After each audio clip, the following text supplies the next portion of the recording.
Senate looks to speed ahead on temporary funding to avert. Washington, AP. The Senate was pushing toward a swift vote Wednesday on a temporary government funding package as lawmakers sought to keep the holiday season free from any suspense over a government shutdown. Time equals 400 Ms. greater than senators were trying to speed forward on the funding package one day after it passed the House in an overwhelming bipartisan vote. Passage would push a final confrontation on the government budget into the new year, when the House and Senate will be forced to confront, and somehow overcome, their considerable differences over what funding levels should be. In the meantime, both top Republicans and Democrats in the Senate appeared ready to avert a shutdown and pass the temporary funding patch well before government funding expires Saturday.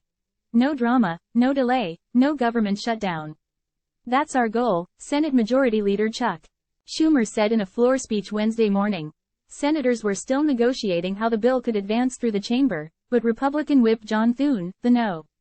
2 Republican, told reporters that there appeared to be little standing in the way of a vote later Wednesday. The spending package would keep government funding at current levels for roughly 2 more months while a long-term package is negotiated.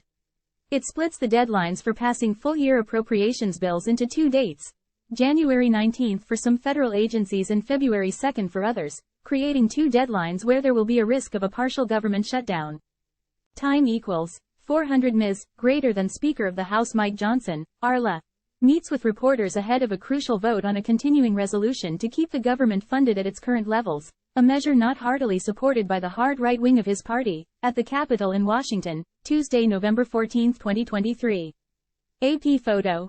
J. Scott Applewhite. The spending bill does not include the White House's nearly $106 billion request for wartime aid for Israel and Ukraine, as well as humanitarian funding for Palestinians and other supplemental requests.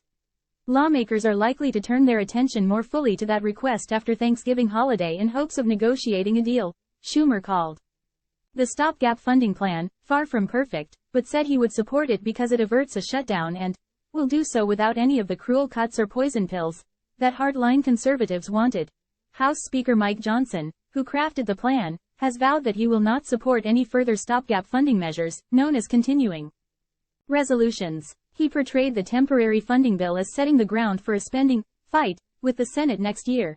The new Speaker, who told reporters this week that he counted himself among the arch-conservatives of the House, is pushing for deeper spending cuts. He wanted to avoid lawmakers being forced to consider a massive government funding package before the December holidays, a tactic that incenses conservatives in particular.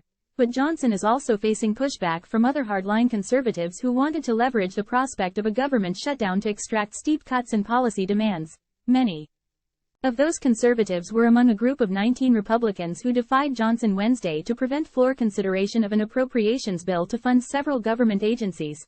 GOP leaders called off the week's work after the vote, sending lawmakers home early for Thanksgiving. It capped a period of intense bickering among lawmakers. "This place is a pressure cooker," Johnson said Tuesday, noting that the House had been in Washington for 10 weeks straight. The House GOP's inability to present a united front on funding legislation could undercut the Louisiana congressman's ability to negotiate spending bills with the Senate. Republicans are demanding that Congress work out government funding through 12 separate bills, as the budgetary process requires, but House leadership has so far been forced to pull 2 of those bills from the floor, seen another rejected on a procedural vote, and struggled to win support for others. Time equals 400 Ms. greater than when it returns in 2 weeks. Congress is expected to focus on the Biden administration's requests for Ukraine and Israel funding. Republican senators have demanded that Congress pass immigration and border legislation alongside additional Ukraine aid, but a bipartisan Senate group working on a possible compromise has struggled to find consensus. Senate Republican leader Mitch McConnell in a floor speech pledged that Republicans would continue to push for policy changes on the U.S. border with Mexico, saying it is impossible to ignore the crisis at our southern border that's erupted on Washington Democrats' watch, Schumer said. The Senate would try to move forward on both the funding and border legislation in the coming weeks, but warned it would require a compromise. Both sides will have to give, he said. Associated Press reporter Mary Claire Jelinek contributed to this report.